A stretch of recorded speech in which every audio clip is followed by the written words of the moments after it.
After years of studying neuroscientists and brain researchers, I discovered something that completely changed the way I understand the human mind. Your brain is not designed to make you happy. It is designed to help you survive. And that difference explains an enormous amount about how you think, how you learn, how you make decisions, and why you so consistently do things that you know are not in your best interest.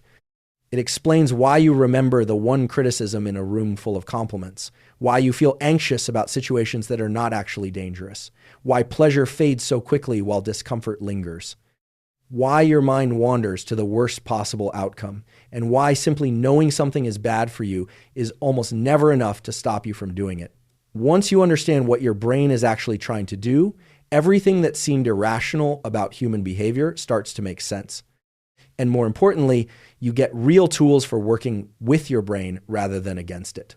I want to take you through exactly what I found across years of conversations with researchers and years of going deep into the neuroscience literature, not to give you a list of productivity hacks, not to give you a positivity framework, but to give you an accurate map of what is actually happening inside your skull, because an accurate map is the most useful thing I can offer. The wrong map, the one that tells you your brain is a rational organ that will cooperate with your conscious goals, leads to strategies that consistently fail and self-blame when they do. The right map leads to strategies that actually work. Let me start with the most fundamental thing I learned, which is about the architecture of the brain and why it matters practically. The human brain did not arrive fully formed as the complex organ it is today. It evolved in layers over hundreds of millions of years, and each layer was added on top of the previous one without replacing it. The oldest parts, sometimes called the reptilian brain or the brain stem, are responsible for the most basic survival functions: breathing, heart rate, body temperature regulation, the fight or flight response. These systems operate completely outside your conscious awareness, and they have absolute veto power over almost everything else the brain does. When they detect threat, everything else in the brain reorganizes around that threat detection. Above that is the limbic system, sometimes called the mammalian brain, which processes emotion, social bonding, memory, and motivation. This is the system that generates fear, desire, grief, love, disgust, and the social drives that are fundamental to human behavior. And sitting on top of all of that is the neocortex, and particularly the prefrontal cortex, which is the newest and most distinctly human part of the brain. This is where conscious deliberation happens, where you plan, reason, reflect, and make what you think of as your decisions. Here is the critical thing about this architecture that almost nobody explains clearly enough. These three layers do not function as equals. The older systems are faster, stronger, and more deeply wired than the prefrontal cortex. When there is conflict between what the emotional and survival systems want and what the prefrontal cortex has decided is best, the emotional and survival systems win the vast majority of the time. The prefrontal cortex is extraordinary. It is what allows you to write poetry and build cities and plan for a future you will never see, but it is not the boss. It is more like an advisor to systems that evolved long before it existed and that do not always take its advice. The practical consequence of this architecture is enormous. Every strategy for self-improvement, every behavior change program, every attempt to think your way to different choices runs into this same wall. You cannot simply decide to feel differently. You cannot simply reason your way out of a fear response. You cannot simply tell yourself that you should be more motivated and generate genuine motivation. Because the systems that produce those states are not the system that is listening to your reasoning. They are older, faster, and less interested in what you consciously want than in what they evolved to protect you from. Understanding this does not mean you are powerless. It means you need a completely different strategy than the one most people use. Let me go into the specific survival mechanisms that shape daily experience in ways most people do not recognize as survival mechanisms. The first and most important is the negativity bias. The human brain is wired to weight negative information significantly more heavily than positive information of equivalent magnitude. This is not a personality quirk or a sign of clinical depression.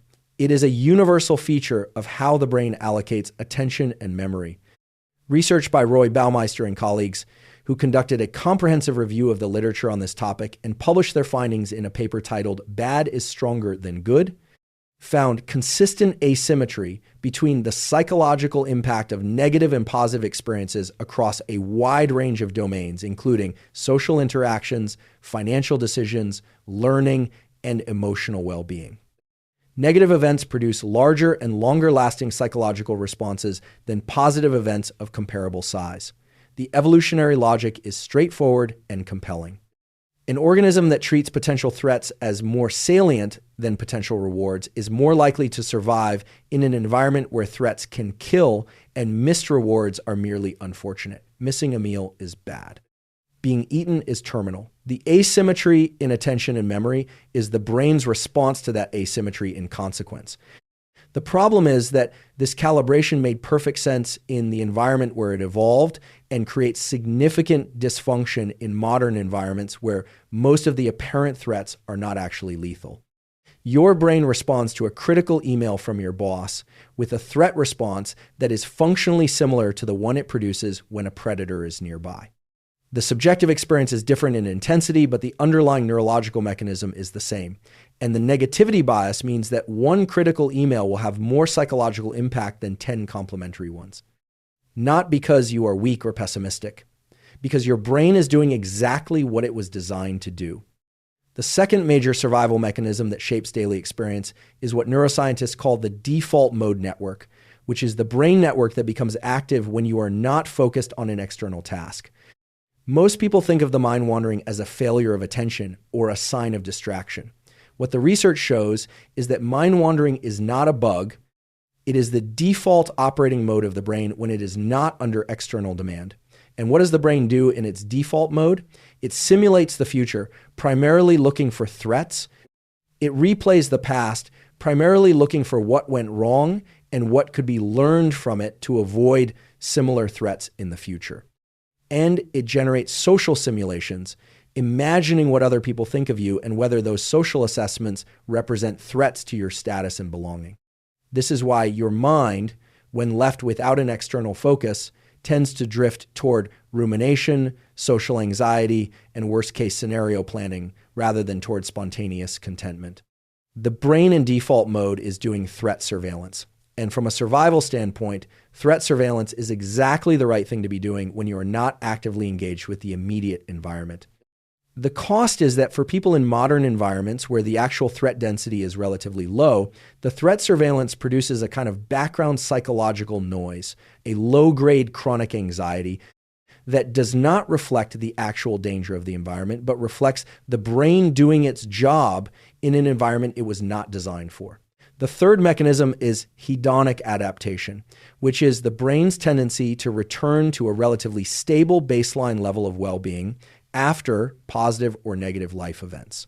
Research on hedonic adaptation, including the classic study by Brickman, Coates, and Janoff-Bullman that compared the long-term well-being of lottery winners and accident victims, found that both groups returned to near baseline well-being levels within a relatively short period after their respective life-changing events. The lottery winners were not substantially happier 1 year later than they had been before winning. The accident victims were not substantially less happy 1 year later than they had been before. The brain adjusts its reference point. New positive circumstances are taken for granted. New negative circumstances become the new normal. The functional purpose of this mechanism is clear. An organism that could be satisfied with a specific set of conditions would stop striving to improve those conditions. The brain that is never fully satisfied keeps pushing, keeps seeking, keeps trying to improve the organism's position. For survival, that is adaptive. For subjective well-being, it means that the things you believe will make you happy almost never make you as happy as you expect, and do not make you happy for as long as you expect, because the brain adapts to them. The fourth mechanism is loss aversion, documented extensively by Daniel Kahneman and Amos Tversky in their development of prospect theory. Losses are psychologically approximately twice as painful as equivalent gains are pleasurable. Losing $100 feels roughly twice as bad as gaining $100 feels good. The evolutionary logic is the same as the negativity bias. An organism in a resource-limited environment where losses can be catastrophic and misgains are merely unfortunate should be more motivated to avoid losses than to pursue equivalent gains. This calibration is adaptive in scarcity conditions and produces significant irrationality in modern conditions where most of the losses people experience are not actually threatening their survival. Loss aversion explains why people hold losing investments too long because selling would make the loss real. Why people stay in bad relationships and bad jobs because leaving feels like a loss even when the current situation is already causing harm. Why people are more motivated by the threat of losing something they already have than by the prospect of gaining something equally valuable that they do not have. The threat of losing something activates the survival system in a way that the prospect of gaining the same thing does not. The fifth mechanism is social threat detection. Human beings are intensely social animals, and for most of our evolutionary history, social exclusion was not merely unpleasant, it was genuinely life-threatening. Being excluded from the group meant losing access to protection, to food sharing, to cooperative childcare, to all of the benefits of group membership that made survival possible. The brain evolved accordingly to treat social threats with the same urgency as physical threats.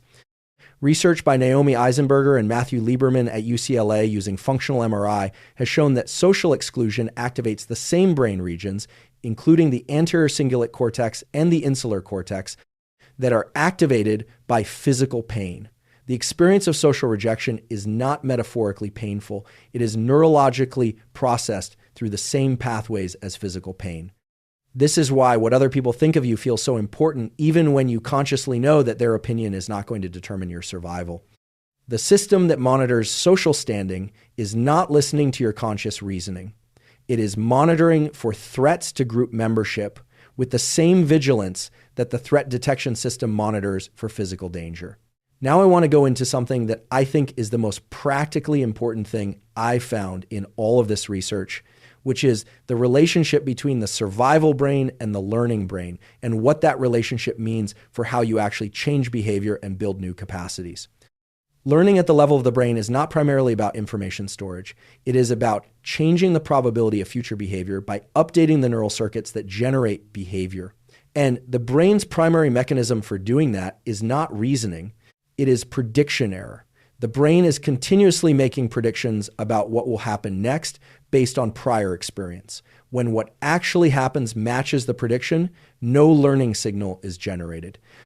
When what happens violates the prediction, a learning signal is generated that is proportional to the magnitude of the violation.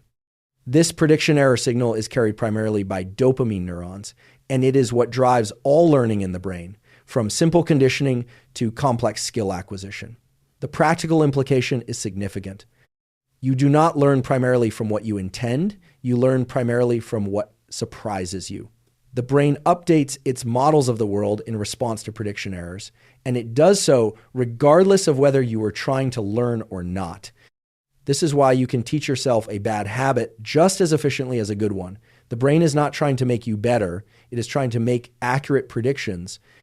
And if bad behavior is what produces the prediction errors that update the neural circuits, the brain will build more reliable circuitry for that bad behavior.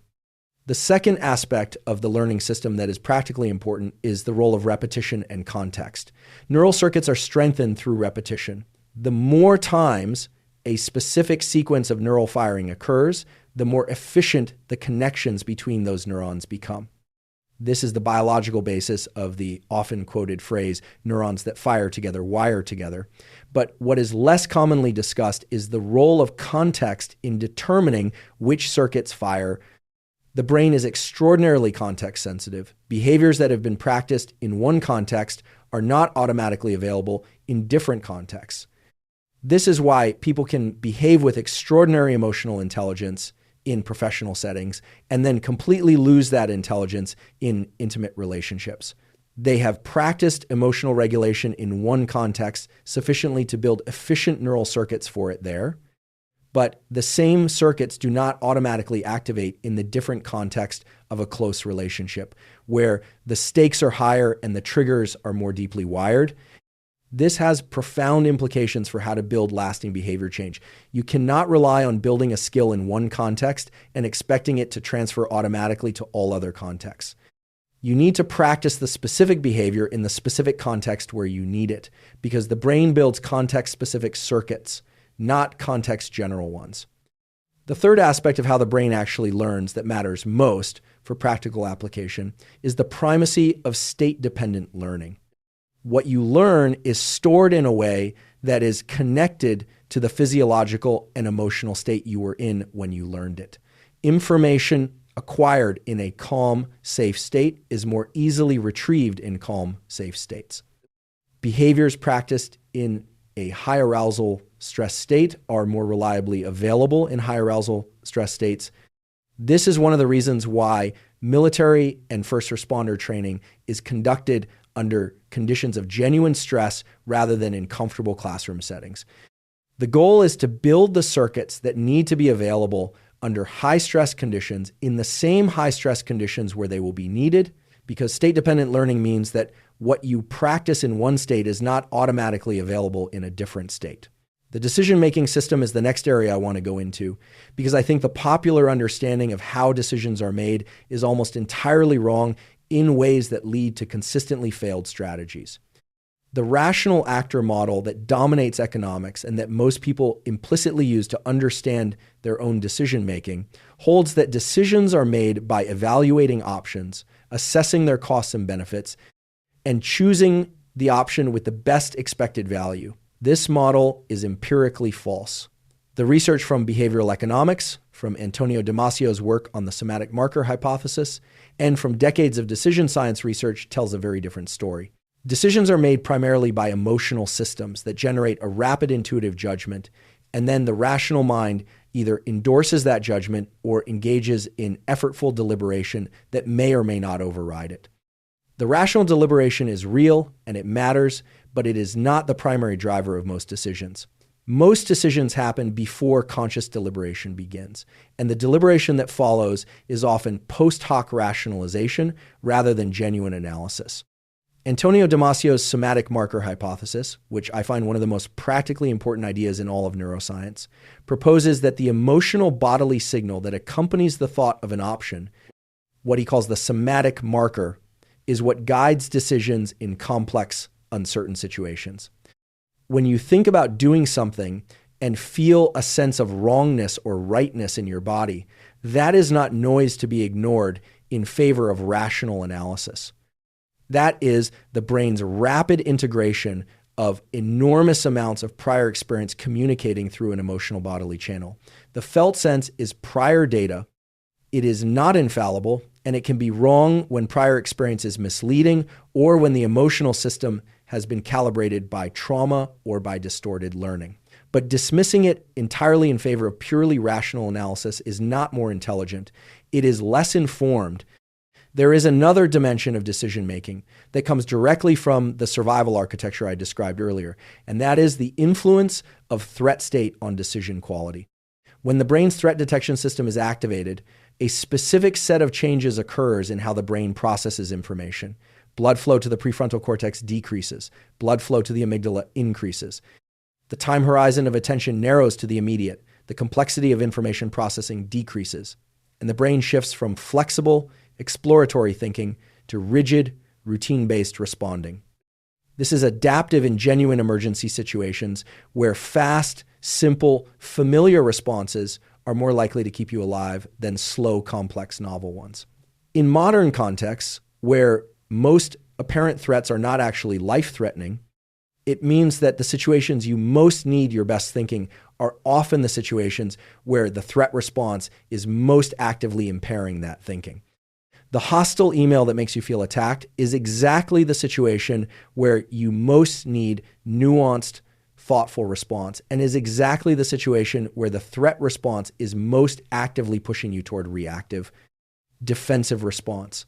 Understanding this does not make the threat response go away, but it gives you the meta-awareness to recognize when you are in a threat state and to deliberately delay response until the prefrontal cortex is more available, which requires physiological downregulation of the threat response, not simply telling yourself to calm down. The specific tools for that, including physiological sigh and cyclic breathing techniques, cold exposure, and physical activity, work precisely because they engage the parasympathetic nervous system directly rather than asking the cortex to override the subcortical systems. The attention system is the final area I want to go into specifically because I think it is the most directly relevant to performance and to the quality of daily experience in modern life. The brain's attention system evolved to solve a specific problem.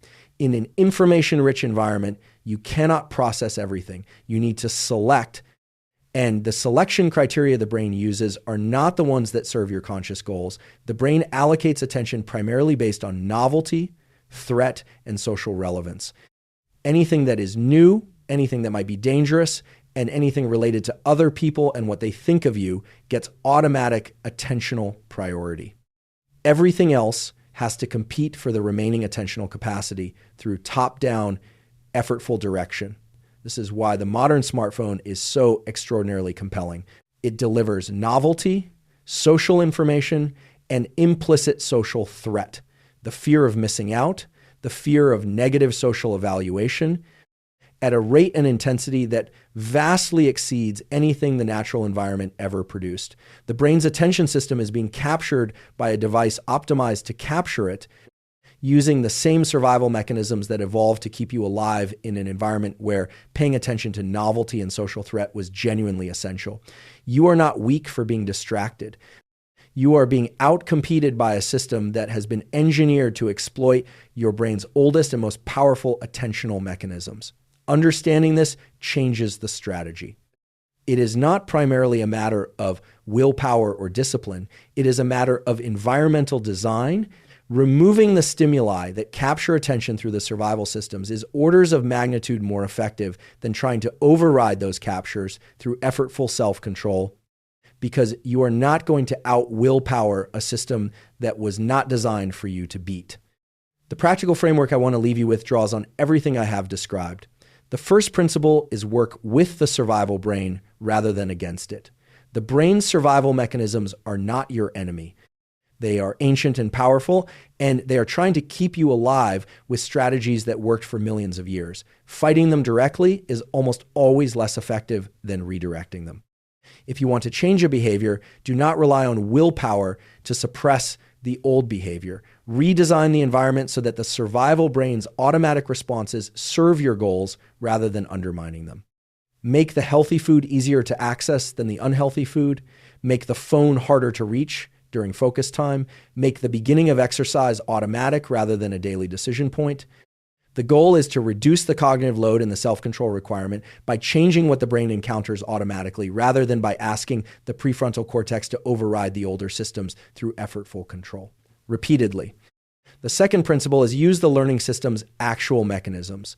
The brain learns through prediction error, repetition, and state-dependent practice.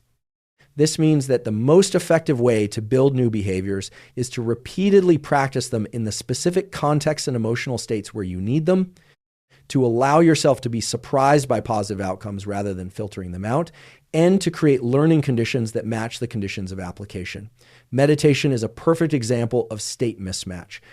Most people practice meditation in the calmest possible conditions and then expect the skills developed in that calm state to be available when they are in the most stressful and emotionally activated states of their lives. The transfer is incomplete precisely because of state-dependent learning. Practicing attention regulation and emotional regulation in progressively more challenging states, not just in optimal calm conditions, builds the circuits in the states where they are needed. The third principle is account for the negativity bias by deliberately and consistently amplifying positive signal. The brain is not going to do this automatically. It is designed to weight negative information more heavily, but you can deliberately counter that weighting by creating practices that force explicit attention to positive information, not as a form of denial, but as a compensatory practice that corrects for a known systematic bias. Research on gratitude practices shows that they improve well-being not by creating a false positive view of reality, but by correcting the attentional asymmetry that the negativity bias produces. You are not deceiving yourself about the bad things. You are forcing your attention to spend time on the good things that the negativity bias would otherwise skip past, because the brain already processes the negative information automatically and needs deliberate help processing the positive information with comparable salience. The fourth principle is understanding loss aversion and using it rather than being used by it. If losses are more motivating than equivalent gains, you can structure your goals around what you have to lose rather than what you have to gain. Commitment devices that put something you already have at stake are more motivating than vague aspirational goals. The research on implementation intentions and pre-commitment strategies consistently shows that people who put something concrete at risk if they fail to follow through on a goal are substantially more likely to follow through than people who rely on the positive aspiration alone. Your brain is not rational, but once you know which direction its irrationality runs, you can design your choices around that irrationality rather than being surprised and defeated by it. The fifth principle is what I consider the most important and the most underused: the deliberate cultivation of physiological states that support the capacities you want. The prefrontal cortex, the threat response, the social detection system, the attention system, all of these do not operate at fixed levels. They are profoundly state dependent. Sleep quality directly determines prefrontal cortex availability the following day. Exercise within the previous 24 hours significantly improves both emotional regulation capacity and cognitive flexibility. Chronic stress depletes the prefrontal resources that self-regulation requires. Social connection activates the parasympathetic nervous system and reduces the baseline activity of the threat detection system. Cold exposure produces rapid parasympathetic rebound that substantially reduces threat response baseline for hours afterward. These are not metaphors or theoretical mechanisms. These are specific, measurable, replicable physiological interventions that change how your brain works at a biological level. And they are consistently more effective than purely cognitive or behavioral strategies because they operate directly on the substrate rather than on the outputs of that substrate. The most honest thing I can say after years of engaging with this material is this: the gap between knowing what you should do and actually doing it is not primarily an information gap. It is a biological gap. The brain is not a rational organ that cooperates with your conscious plans. It is a survival organ that has extraordinarily powerful mechanisms for directing behavior toward what it interprets as survival relevant. Do it. And those mechanisms operate faster than consciousness, below the level of deliberate control, and with more force than willpower can reliably override. This is not discouraging, it is clarifying. Because once you have an accurate map of the terrain, you can navigate it. You stop wasting energy trying to beat the brain at its own game and start working with the brain's actual mechanics. You design your environment, your practices, and your physiology to put the brain's automatic systems in service of what you actually want. You use loss aversion and the negativity bias rather than being defeated by them. You build habits in specific contexts where you need them rather than expecting skills developed in one state to transfer automatically to others. And you maintain the physiological conditions that give the prefrontal cortex the best possible chance of being online when you actually need it. Your brain is not designed to make you happy, but once you understand what it is actually designed to do, you have a genuine fighting chance of using it to build something that includes happiness as a byproduct of a life that the brain, correctly understood and correctly managed, can actually support. Thank you for your time. I want to go considerably deeper on several areas because the full picture is richer and more actionable than the overview I gave you. Let me start with the stress response, specifically because I think most people understand intellectually that stress is bad, but very few people understand mechanically what chronic stress actually does to the brain structures that determine their capacity for exactly the kind of thinking and behavior change they are trying to develop. The stress response, mediated primarily by cortisol and the HPA axis, is designed to be short and intense. A threat appears. Cortisol surges. Resources are mobilized. The threat is dealt with. Cortisol drops. The system recovers. In that pattern, cortisol is not harmful. It is essential. The problem that modern life creates is chronic activation of a system designed for acute activation.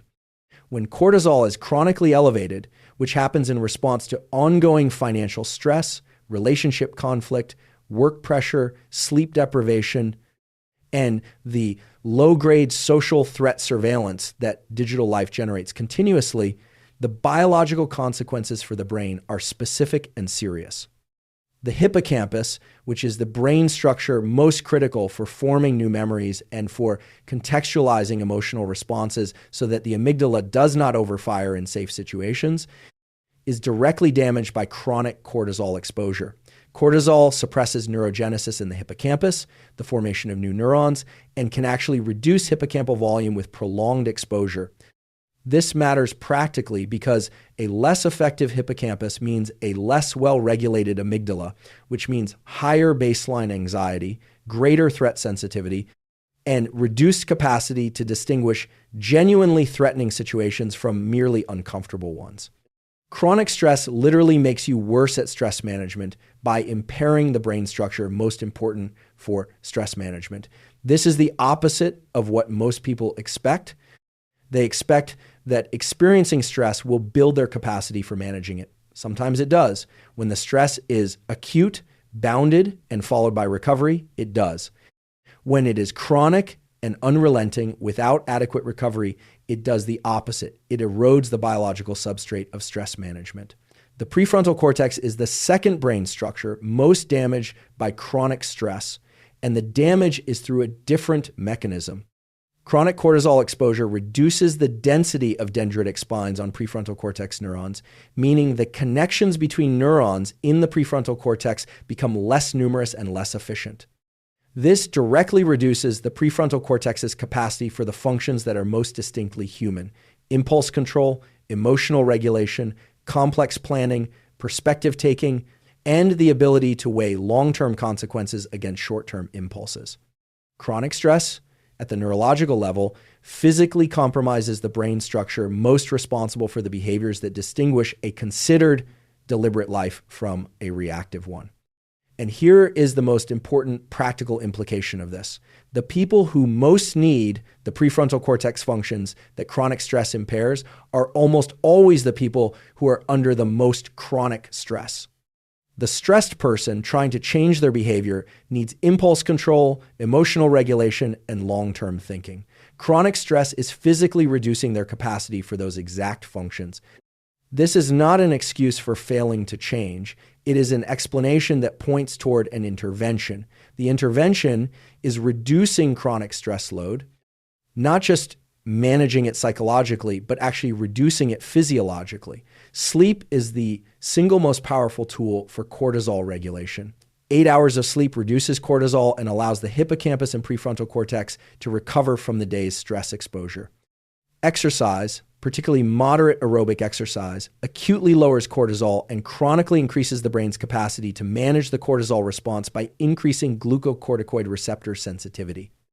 Social connection activates the parasympathetic nervous system and suppresses the HPA axis activity that drives cortisol production. These are not soft lifestyle recommendations.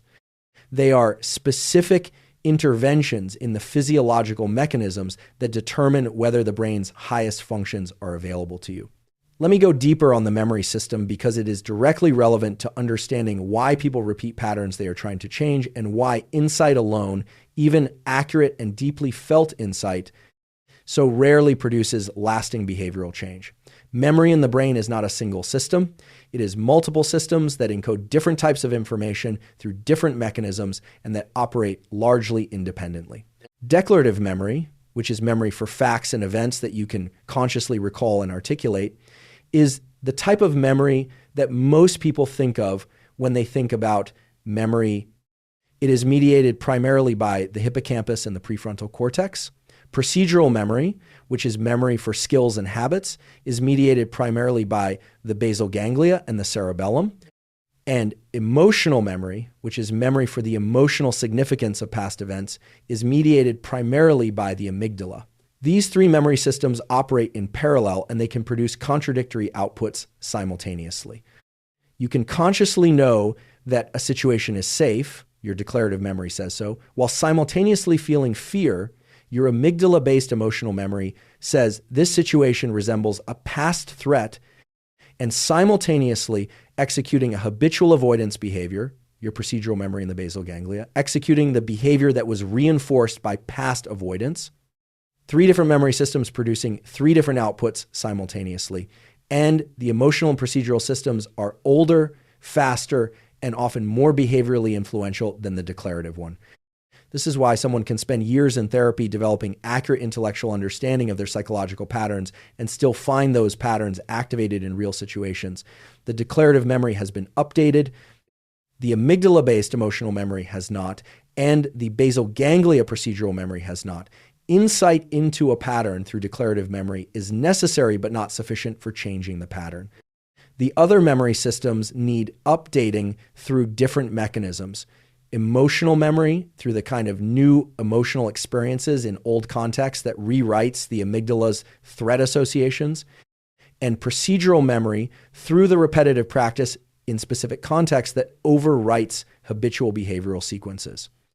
The neuroplasticity story is the one I want to make sure I cover in enough depth because it is simultaneously the most hopeful and the most misunderstood area of modern neuroscience. Neuroplasticity is the brain's capacity to change its structure and function in response to experience throughout the lifespan. This is genuinely extraordinary. For most of the 20th century, neuroscience operated under the assumption that the adult brain was largely fixed, that you had the neurons you were born with, and that their connections were set by early development.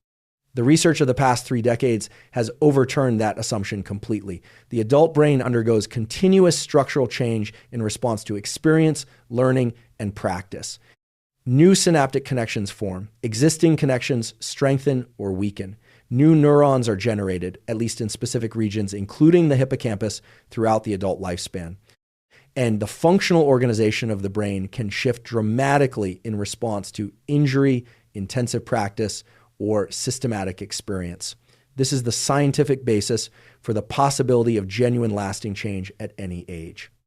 But the way neuroplasticity is often discussed in popular culture creates a false impression about how it works that leads to expectations that are not met and strategies that are less effective than they could be. Neuroplasticity is not magic. The brain changes in response to experience, but it changes slowly. It changes in specific ways in response to specific types of experience. And the changes require repetition, sleep, and the right physiological conditions to consolidate. The person who does one meditation session or one therapy session or reads one transformative book and expects lasting neural change is misunderstanding how plasticity works. The person who practices a specific skill or cognitive strategy repeatedly over weeks and months in the specific conditions where they need it, who sleeps well so that the changes can consolidate during sleep, and who maintains the physiological conditions that support plasticity, including adequate BDNF from exercise and adequate sleep, is working with how plasticity actually functions. The most specific and most exciting finding about neuroplasticity that I encountered in my research was the role of BDNF, brain-derived neurotrophic factor, in facilitating neural change. BDNF is a protein that supports the survival and growth of neurons and the formation of new synaptic connections. It is sometimes called miracle grow for the brain because of how dramatically it supports neural growth and learning. And the most powerful known stimulus for BDNF release is aerobic exercise. Research has shown that a single bout of moderate intensity aerobic exercise produces a significant acute increase in BDNF levels in the brain, and that regular aerobic exercise produces sustained elevation of baseline BDNF levels. What this means practically is that exercise does not just benefit the body, it directly enhances the brain's capacity for the neural change that underlies all learning, skill acquisition, and behavioral change. The person who exercises regularly before cognitively demanding work or before attempting to practice new psychological skills is not just healthier in general. They are specifically improving the biological conditions that allow the brain to change in response to their practice.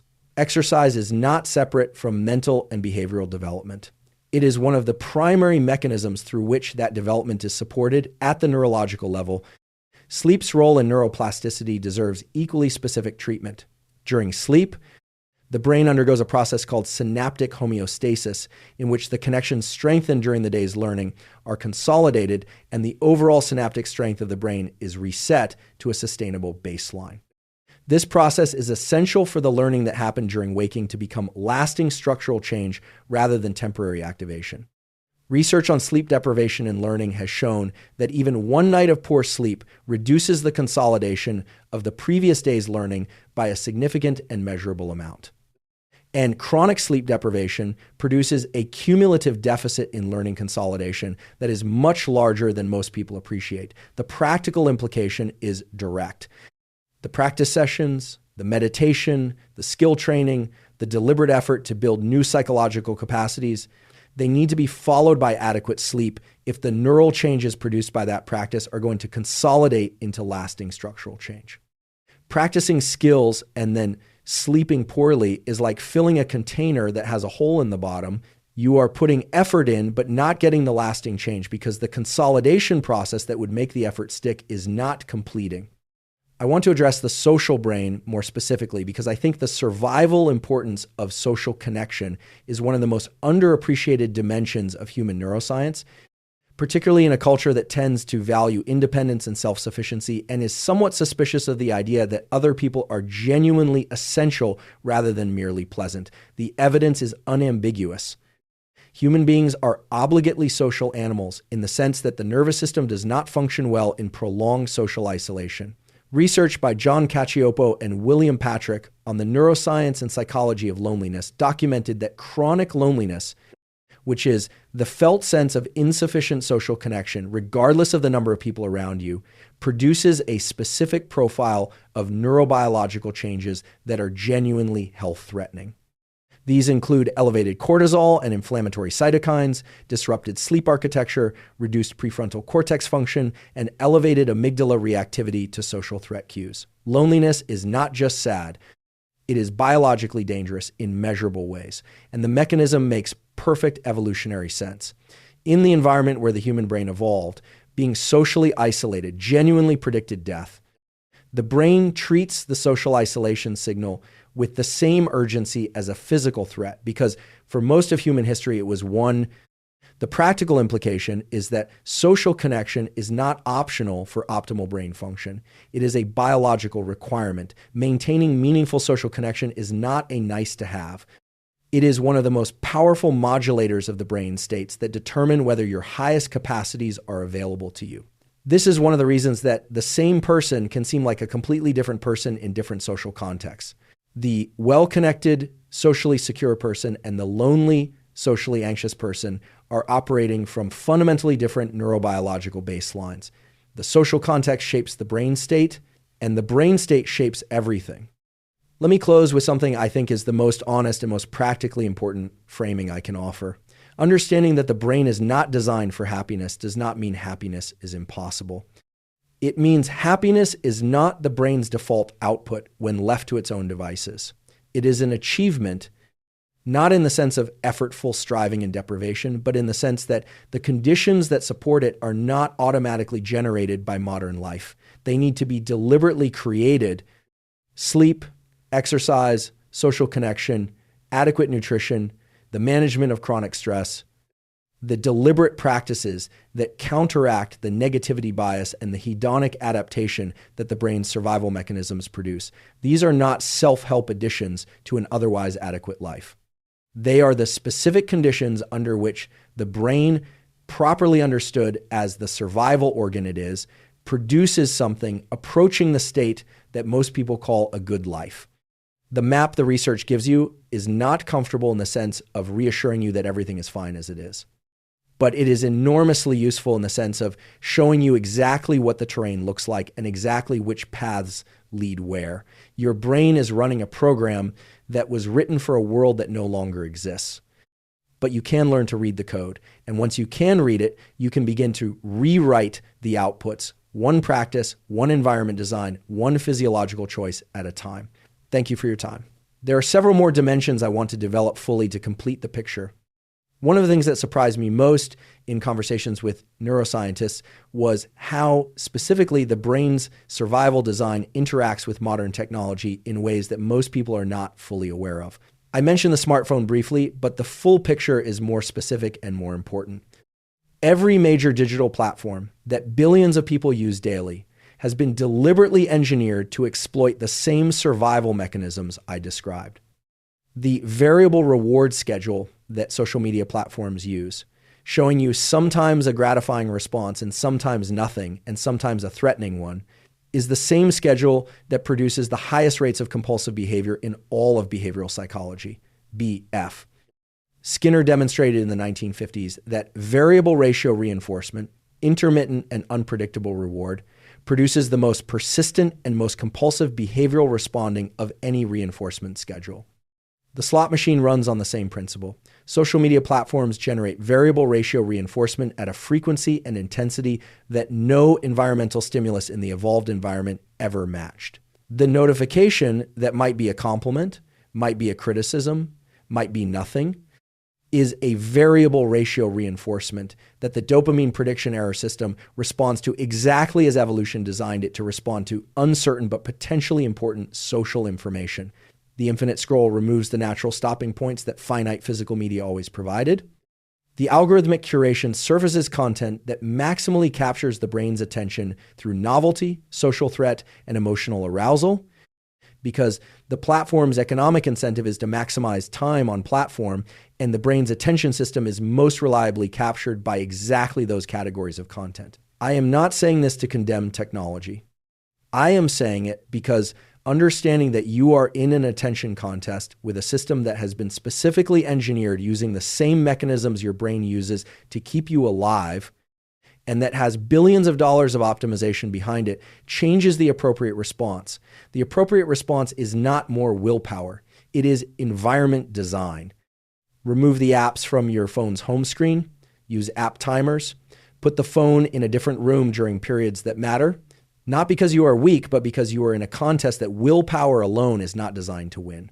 The concept of cognitive load and its relationship to the survival brain is another dimension I want to develop because it has direct practical implications for decision quality and behavior change capacity. Cognitive load refers to the amount of mental resources being used by current tasks. The prefrontal cortex has a finite capacity. When that capacity is being heavily consumed by ongoing tasks, stress, emotional regulation demands, or information overload, there is less capacity available for the deliberate, effortful control that behavior change requires. Research by Roy Baumeister on ego depletion and subsequent research that has both confirmed and refined his findings has documented that acts of self-control, decision-making, and effortful thinking draw on a shared resource that becomes less available with repeated demands in a session. This means that the optimal time for making important decisions, for practicing new behaviors, and for resisting temptations is not after a long, demanding day. It is when cognitive resources are most available, typically in the earlier part of the day, before the demands of the day have accumulated. The practical implication is that scheduling your most important behavioral commitments, including your most important work and your most important practices, earlier in the day when prefrontal resources are freshest is not a minor optimization. It is a significant structural advantage. And conversely, making important decisions in the evening after a demanding day or in the immediate aftermath of a stressful event is setting yourself up for choices that the survival brain will dominate because the prefrontal resources that would balance it are depleted. The role of language in the brain's survival response is something I find particularly fascinating and particularly underappreciated. The act of naming an emotional state, what neuroscientists call affect labeling, has been shown in neuroimaging research by Matthew Lieberman and colleagues to reduce amygdala activation in response to emotional stimuli. When subjects were shown emotionally activating images and asked to name the emotion they felt, their amygdala response was measurably reduced compared to when they viewed the images without labeling their emotional response. The mechanism appears to involve the activation of the prefrontal cortex that labeling requires, which in turn exercises top-down inhibitory control of the amygdala through prefrontal amygdala inhibitory connections. Simply finding words for what you are feeling, which is what therapy and journaling and self-reflection do in common, reduces the biological intensity of the emotional response. This is not a metaphorical effect. It is a measured neurological one. And it suggests that the development of emotional vocabulary and the practice of naming rather than just experiencing emotional states is a direct intervention in the amygdala-mediated survival response. The more precisely you can name what you are feeling, the more prefrontal engagement the naming requires, and the more effectively the prefrontal cortex can modulate the amygdala response. Emotional granularity, the capacity to distinguish between closely related emotional states with precision, is not just a sign of psychological sophistication, it is a functional tool for emotional regulation. The concept of psychological safety and its relationship to the learning and performance brain is the next thing I want to address, because it has enormous implications for everything from how children develop to how workplaces function to how individuals approach their own growth. Psychological safety is the felt sense that the current environment is safe enough for risk-taking, experimentation, and the exposure of ignorance or error without punishment.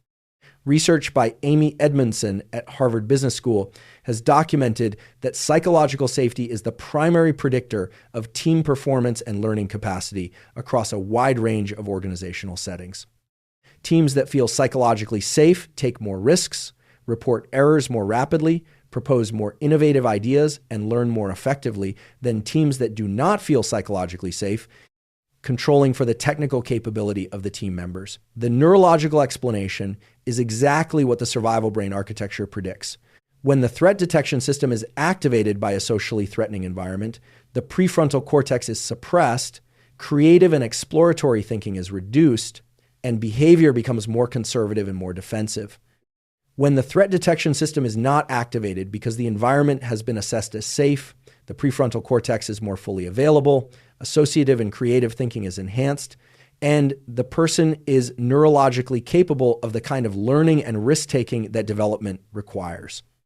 This is why environments that are critical, shaming, or punishing of error literally impair the cognitive performance and the learning capacity of the people within them, not through motivation or morale, but through the direct neurological effect of social threat activation on prefrontal function. And it is why creating psychological safety for yourself in your own inner relationship, as much as in your external relationships and environments, is not a soft cultural consideration. It is a neurological precondition for your highest capacities. The brain's prediction and expectation systems also deserve more specific treatment because they shape subjective experience in ways that are far more profound than most people realize. The brain is not a passive receiver of sensory information. It is an active predictor that generates an expectation of what it will perceive before the sensory information arrives, and then compares the actual input to the prediction and processes primarily the difference. What you perceive is not what is actually out there. It is your brain's best prediction of what is out there, corrected by the mismatch between that prediction and the actual sensory input. This has consequences for subjective experience that are genuinely counterintuitive. Your emotional experience of an event is not primarily determined by what actually happened. It is primarily determined by the difference between what you predicted would happen and what actually happened. A mediocre outcome that was expected produces less negative emotion than the same mediocre outcome that was surprising. An excellent outcome that was expected produces less positive emotion than the same excellent outcome that was surprising. Expectations literally shape the emotional quality of experience, not through some vague psychological mechanism, but through the specific neuroscience of how prediction error signals are generated and processed.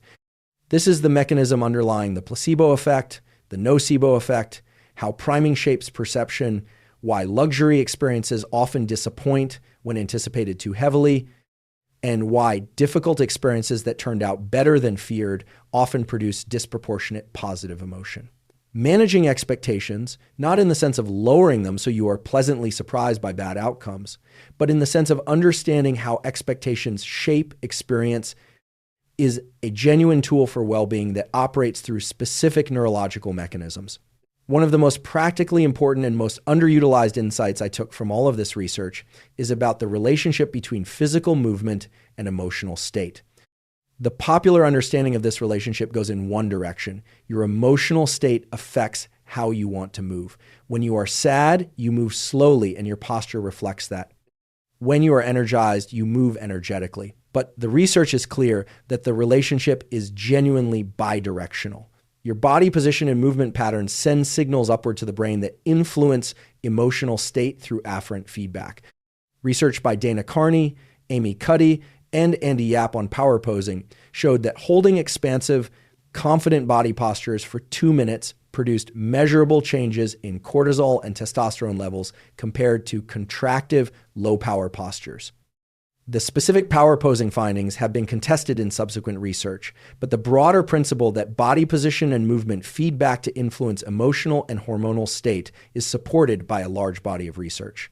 Walking, specifically rhythmic, moderate-paced walking, has been shown to reduce amygdala activity and improve mood through mechanisms that include bilateral stimulation of the brain through the alternating left-right movement pattern, regulation of autonomic nervous system activity, and the simple act of moving through space, which was the normal accompaniment to active, engaged states in the evolved environment. The act of moving your body is not separate from the act of regulating your mental state. They are the same system operating in both directions simultaneously. I want to close with what I think is the deepest and most important practical insight that emerges from understanding the survival design of the brain. Most approaches to self-improvement ask the brain to do something it is not designed to do, which is to prioritize long-term well-being over short-term threat avoidance and immediate reward. The brain is not designed for that prioritization. It is designed for the opposite. The most sophisticated and most consistently effective approaches to sustainable behavior change do not ask the brain to override its design. They redesign the environment and the practices so that the brain's automatic responses, including its threat detection, its social monitoring, its prediction error learning, and its hedonic responses, naturally produce the behaviors that serve long-term well-being. Exercise becomes automatic because the environment makes not exercising more effortful than exercising. Healthy eating becomes the path of least resistance because the food environment is designed to make it so. Social connection is built into the structure of the day rather than being an aspiration that competes with everything else for attention. And the practices that support prefrontal function, including sleep, stress management, and the management of cognitive load across the day, are treated as the highest priority inputs to a system that everything else depends on. The brain is not your enemy. It is a system that is very good at what it was designed for. Your job is not to fight it. Your job is to understand it well enough to put it to work for what you actually want your life to be. Thank you for your time.